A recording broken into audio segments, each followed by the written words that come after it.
After graduation of high school, I was given the chance to enter the seminary. When I was still young, they were asking me, ano ang gusto mo maging paglaki mo? And I always say, I just want to become a priest. Yun lang. At very young age, tinuruan ko na yung sarili ko ng mindsetting. Gusto mo bang maging engineer? No. Gusto mo bang maging architect? No. Gusto mo bang maging accountant? No. Gusto ko maging pare as early as grade 4 background. Hindi po ako estudyante, hindi po ako negosyante, hindi ako nag-aral ng business. I was a monk for 11 years. And then in 2016, I left the monastery. And after a day, natulog lang po ako. The next day, because I was the kind of person na hindi ako nagtatanim ng regrets sa puso ko. I always accept things as they are. After leaving the monastery, the next day I slept the whole day, nagpahinga. And then the next day morning, I started my business. Again in 2016, life was very difficult. We were living in the resettlement area. Ang resettlement area po sa Pampanga, it's like the squatters area. Likit-likit ang bahay, mahirap ang buhay, very seldom ang mga taong umaasenso. Lahat ng umaasenso to, they live the resettlement area. So, on the same day, I took a picture of the food cart and posted it on my Instagram. Nilagay ko lang, for franchise inquiries, please contact my number. On the same day, I was able to close an account. And then for 3 months, I was able to open more than 30 na branches as far as Batangas and Tarlac. And then to elevate the business to the next level, nakaipon ako ng konti, I started a cafeteria. It was called Snacks Avenue. And Snacks Avenue, after opening the first branch, while doing the construction, meron na po akong franchisee. And I was able to open more than 30 branches of Snacks Avenue with 500,000 franchise fee. Unfortunately, because of train law, nag-down yung business, and that was the time, November, na nagkaroon ng fad dito sa Pampanga, which is the milk tea. And after a week, tinlose ko yung last branch ko ng Snacks Avenue. First week of December, nilaunch ko ang milk tea ko. And for 10 months, we were able to open 120 branches all around Luzon. And we were able to open a company in Taiwan. So ako po mismo ang nag-i-import at nag-i-export ng sarili kong milk tea powders. During that time of 2019 in the Philippines, ang mga tao, when we say milk tea, gusto nila Taiwan, Okinawa, winter melon. So ang ginawa ko, sabi ko, hindi magtatagal yan kasi magsasawa ang mga Pinoy. So what I did, I brought local products to Taiwan, and then pinakopya ko yung flavor, binrand ko as Taiwan, binalik ko sa Philippines. So I became one of the major distributors of milk tea powders in the Philippines during that time. So kung makikita ninyo ngayon sa mga local brands with purple yam, ube, walang ube sa Taiwan. So ang ginawa ko, nagdala ko ng ube dito, dinala ko sa Taiwan, pinakopya ko, pagdating dito, purple yam flavor ng milk tea imported from Taiwan. And hindi lang po yung brand ko yung sinusuplayan ko, I was also supplying other brands. Unfortunately, in 2020, dumating ang pandemic and no one was ready for it. But we have to take note that when I established my milk tea business, I started my own foundation. It was called INAI, Ingat ng Asunsyon, Incorporated. My milk tea brand during that time with more than 100 branches, 1 peso of every cup goes to the foundation. And we were collecting 200 to 300,000 pesos because of that 1 peso na ginagamit namin to do our mission.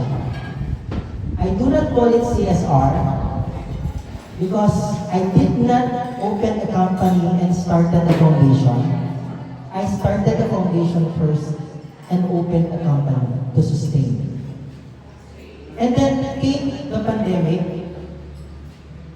in 2020. So, January of 2020, we already know that there will be a lockdown. We just don't know when. Kasi coming from San Vega, most of my friends are lawyers and judges. They have positions even inside the Senate and Congress. So we know what is happening inside. So we were able to plan and act before the lockdown. So when lockdown was announced on March 15, 3 days after, I started my cloud kitchen. So I closed all my branches. I opened milk tea shops in apartments. So yung mga tao na nawalan namin ng trabaho, dinala namin sa apartment, doon sila gumagawa ng milk tea. And then yung iba, ginawa namin driver. Believe it or not, ang mga delivery riders namin were earning 3,000 pesos per day during the ECQ. And we were able to survive. And during the ECQ, we were selling 30,000 pesos worth of milk tea in every cloud kitchen that we were able to open. But, of course, the mission is in our blood. We will not just sell milk tea. And so I started a program. It was called Earthful Pampanga. You are familiar with carpooling, no? Carpooling is isang sasakyan, sasakay nila. So I started Earthful, hindi carpool. Earthful Pampanga. What is Earthful Pampanga? I have many friends in Pampanga owning private cars, yung mga sasakyan namin. Ako, during that time, I have 3 na ginagamit. So what is Earthful Pampanga? Because of the lockdown, the government did not see that our frontliners do not own their own vehicle.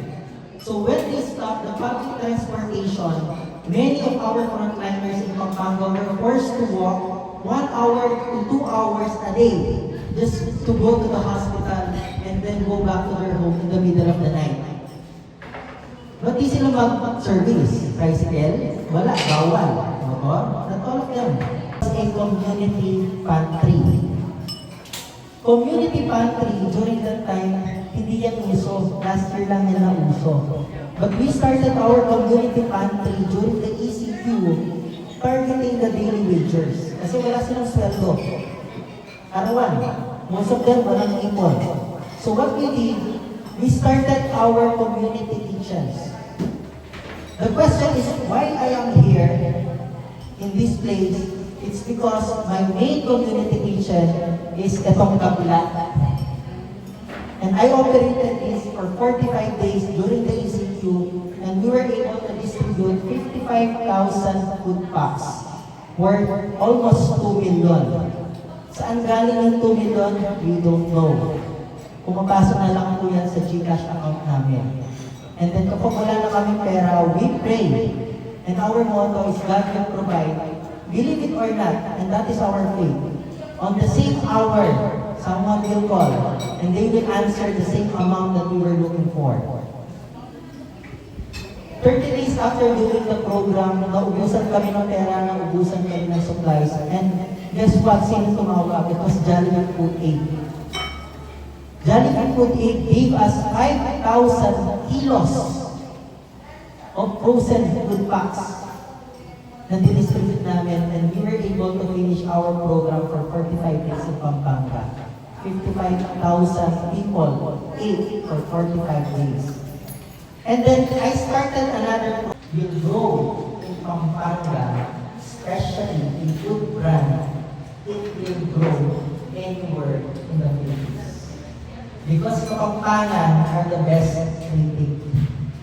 Kapag hindi masarap yan, sasabihin nila na yan. And that's for sure. The strategy is to grow the brand in Pampanga, which as of now, for how many months, hindi bumaba ang sales, but it increases. It doubles. So what we can say is the brand is already validated in Pampanga. And if it is already validated in Pampanga, it will grow anywhere. Like for instance, Korean restaurants are already existing when I was still in the monastery in Manila, and I remember we were eating in Malate. But they did not grow very fast.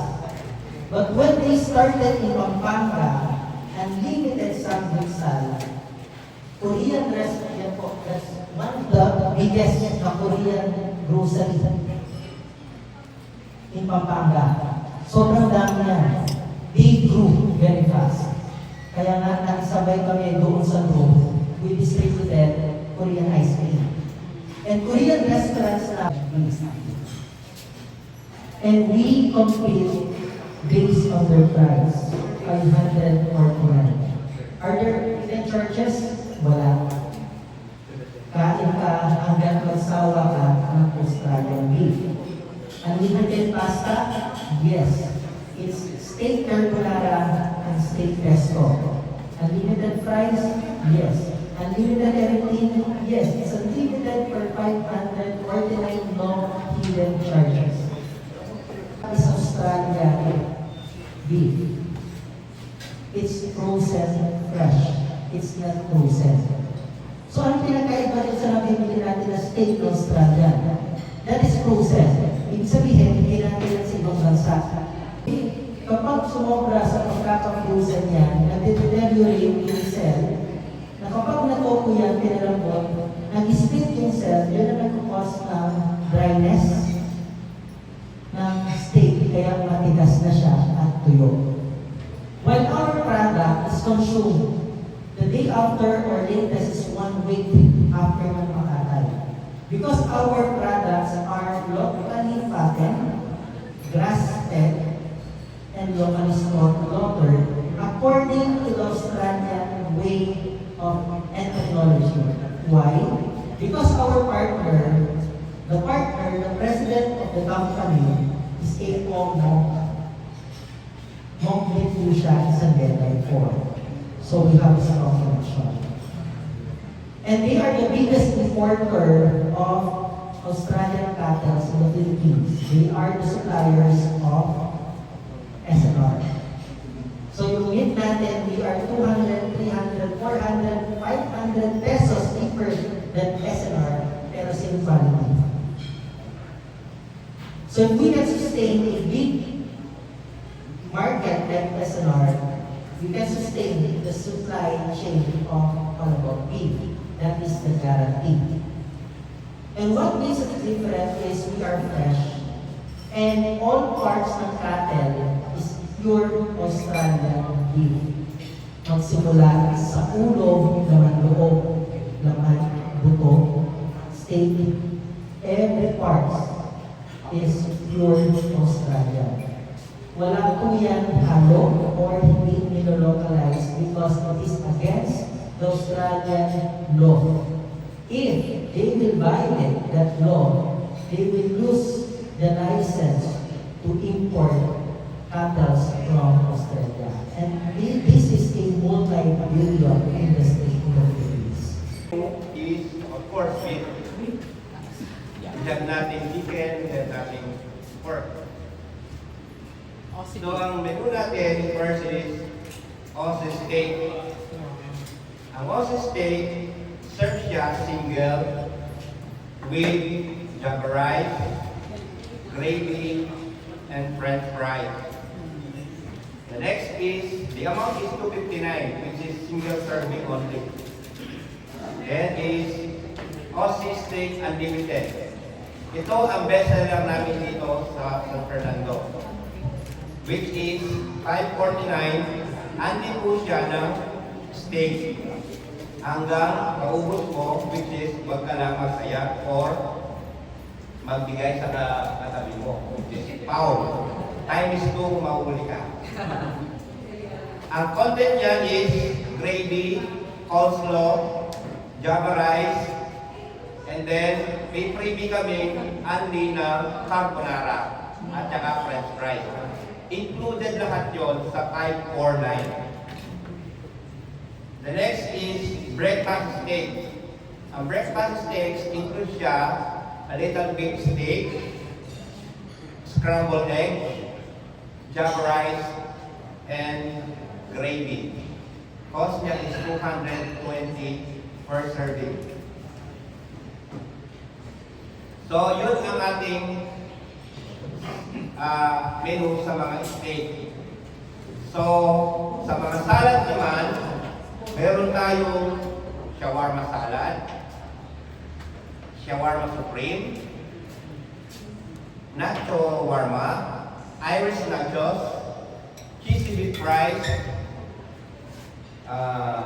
carbonara, pesto, ayun naman. So yung classic tapa, premium tapa, spicy tapa, and then meron tayong Mongolian tapa, Mongolian beef. So yung tapa, ang content niya, third plate is one sunny side up, then java rice, and then vinegar, and then what kind of tapa they order, either classic, premium, or whatever. So next is meron pa kami dito na garlic butter rice. Yung garlic butter rice steak is, content niya is java rice, kasabaw sa java rice, and then pag ano ka ng steak, yung liquid, then i-ano ko siya ng butter, then pantimpla, then yun na. Itapos ko dun sa java rice, and then lagyan ng garlic na piniri kong bawang. So, soon, kami na sisig. So, later, matitikman nyo yung sisig namin na inihanda. So siya ang prepare natin